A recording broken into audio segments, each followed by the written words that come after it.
ओम कृष्ण वंदे जगदम श्री राधा कृष्णाभ्याम नमः। नमस्कार धर्मान रागियों, आज मैं आप लोगों को प्रयोगव्रत के बारे में बता रहा हूं। यह मनोवांछित संतान की प्राप्ति हेतु क्या रहने वाला व्रत है, जिसका उपदेश महर्षि कश्यप जी ने अदिति को दिया था।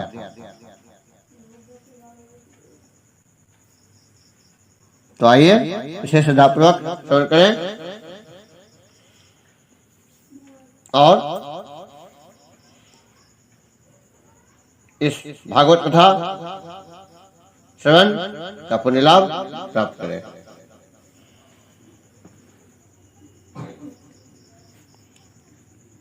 श्री सुखदेव जी कहते हैं, परीक्षित, जब देवता इस प्रकार भागकर छिप गए और दैत्यों ने स्वर्ग पर अधिकार कर लिया, तब देव माता अदिति को बड़ा दुख हुआ। वे अनाथ सी हो गई।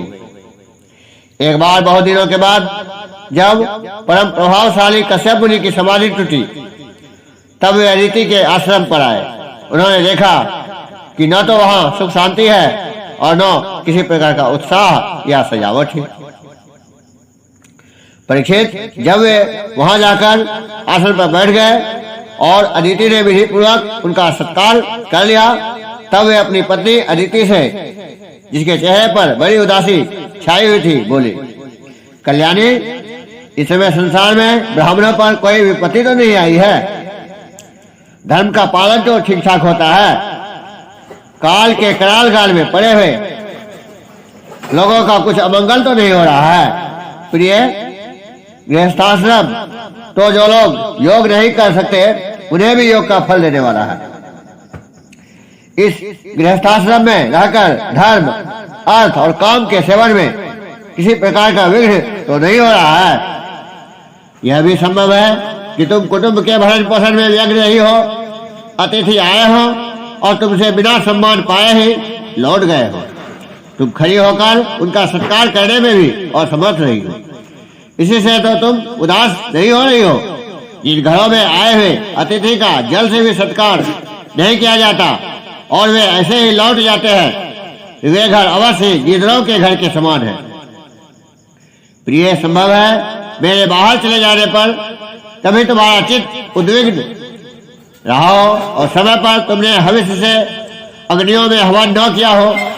सर्वदेव में भगवान के मुख हैं ब्राह्मण और अग्नि। गृहस्थ पुरुष यदि इन दोनों की पूजा करता है तो उसे उन लोगों की प्राप्ति होती है जो समस्त कामनाओं को पूर्ण करने वाले हैं।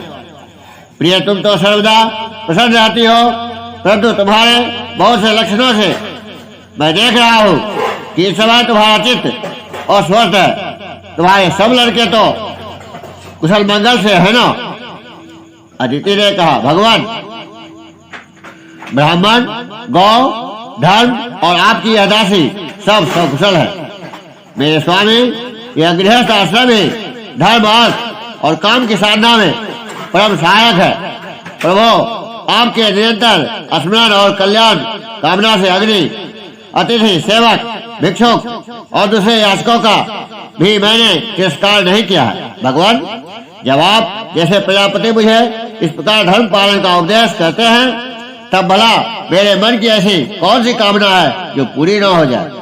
आर्यपुत्र, समस्त प्रजा, चाहे वह सत्वगुणी, रजोगुणी या तमोगुणी हो, आपकी ही संतान है।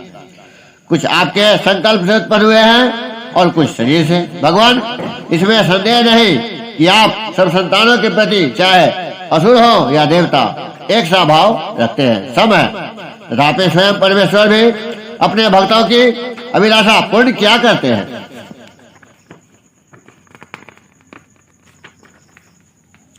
मेरे स्वामी, मैं आपकी दासी हूँ। आप मेरी भलाई के संबंध में विचार कीजिए। मर्यादा पालक प्रभु, शत्रुओं ने हमारी संपत्ति और रहने का स्थान तक छीन लिया है। आप हमारी रक्षा कीजिए। बलवान दैत्यों ने मेरे ऐश्वर्य, धन, यश और पद छीन लिए हैं। तथा हमें घर से बाहर निकाल दिया है। इस प्रकार मैं दुख के समुद्र में डूब रही हूँ। आपसे बढ़कर हमारी भलाई करने वाला और कोई नहीं है।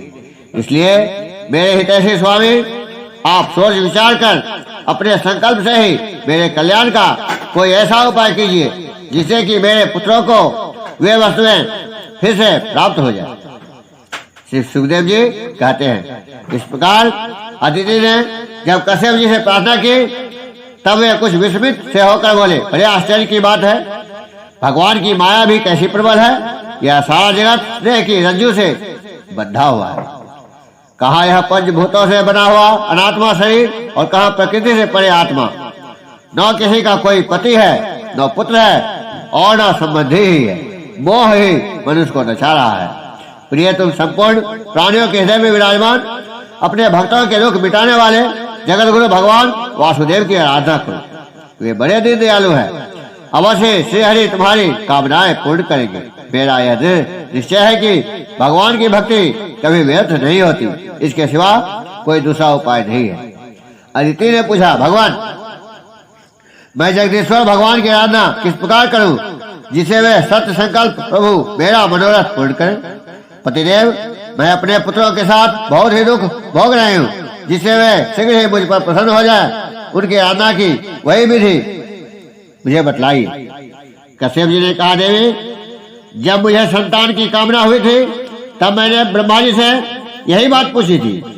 उन्होंने मुझे भगवान को प्रसन्न करने वाले जिस व्रत का उपदेश किया था वही मैं तुम्हें बतलाता हूँ।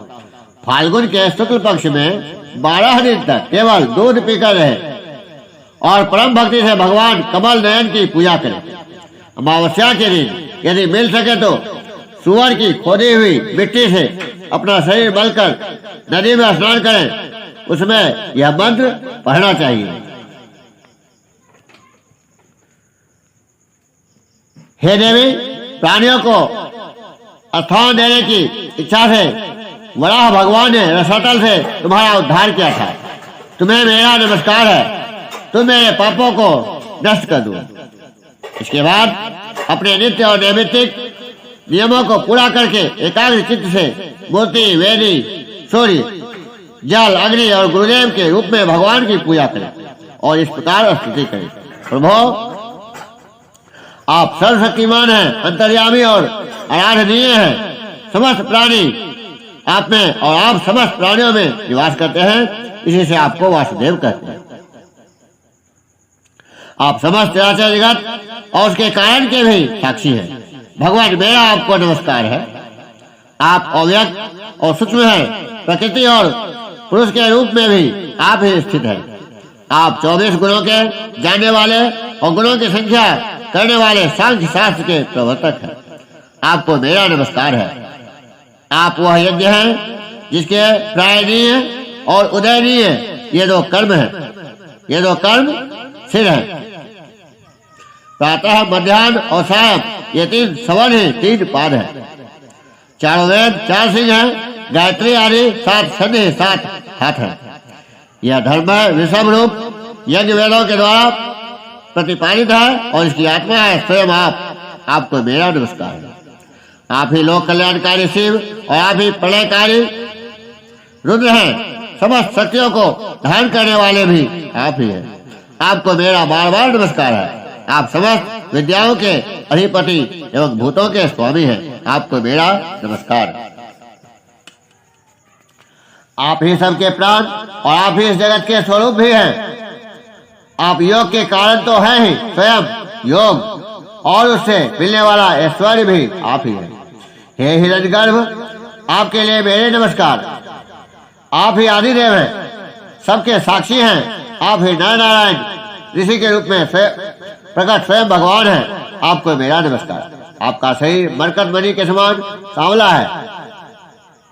समस्त संपत्ति और सौंदर्य की देवी लक्ष्मी आपकी सेविका है। पीताम्बरधारी केशव, आपको मेरा बार बार नमस्कार। आप सब प्रकार के वर देने वाले हैं। वर देने वालों में श्रेष्ठ हैं तथा जीवों के एकमात्र वर्णीय हैं।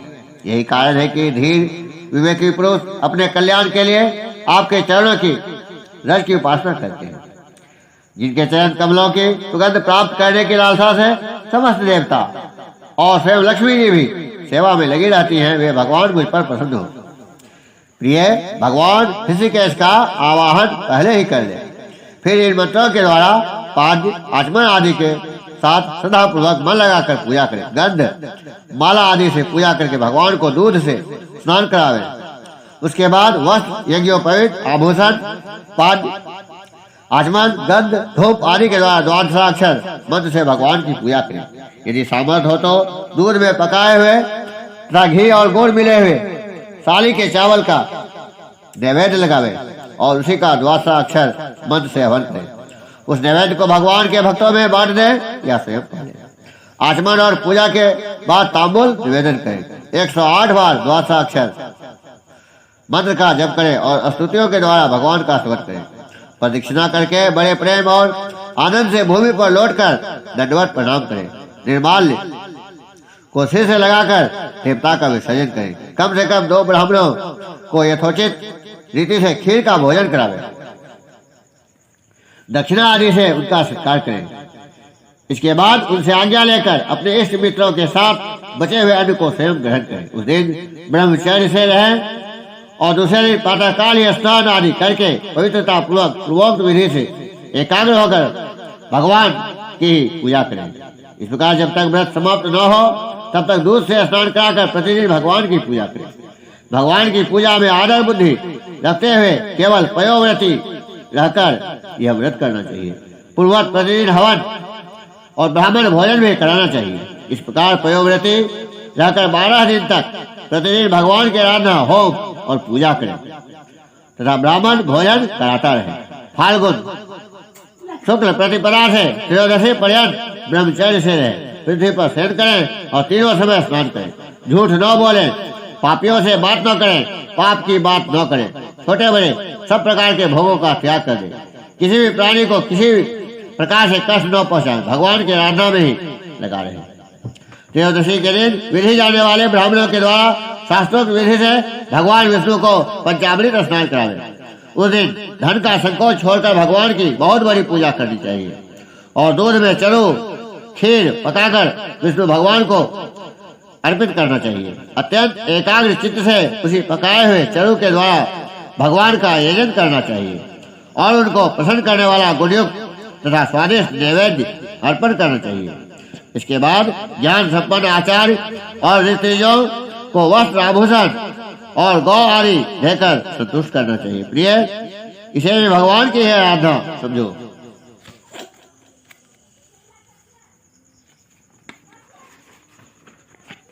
प्रिय आचार्य और ऋषियों को शुद्ध सात्विक और गुणयुक्त भोजन कराना ही चाहिए। दूसरे ब्राह्मण और आए हुए अतिथियों को भी अपनी शक्ति के अनुसार भोजन करना चाहिए। गुरु और ऋषियों को यथायोग दक्षिणा देनी चाहिए। जो चांडाल आदि अपने आप वहां आ गए हो उन सभी को तथा दीन अंधे और असमर्थ पुरुषों को भी अन्न आदि देकर संतुष्ट करना चाहिए। जब सब लोग खा चुके तब उन सबके सत्कार को भगवान की प्रसन्नता का साधन समझते हुए अपने भाई बंधुओं के साथ स्वयं भोजन करें। प्रतिपदा से लेकर त्रयोदशी तक प्रतिदिन नाच गान बाजे गाजे स्तुति और स्वस्ति वाचन तथा भगवत कथाओं से भगवान की पूजा करें करावे। प्रिय यह भगवान की श्रेष्ठ आराधना है। इसका नाम है पयोव्रत। ब्रह्मा जी ने मुझे जैसा बताया था वैसा ही मैंने तुम्हें बता दिया। देवी तुम भाग्यवती हो। अपनी इंद्रियों को वश में करके शुद्ध भाव एवं श्रद्धापूर्ण चित्त से इस व्रत का भली भांति अनुष्ठान करो और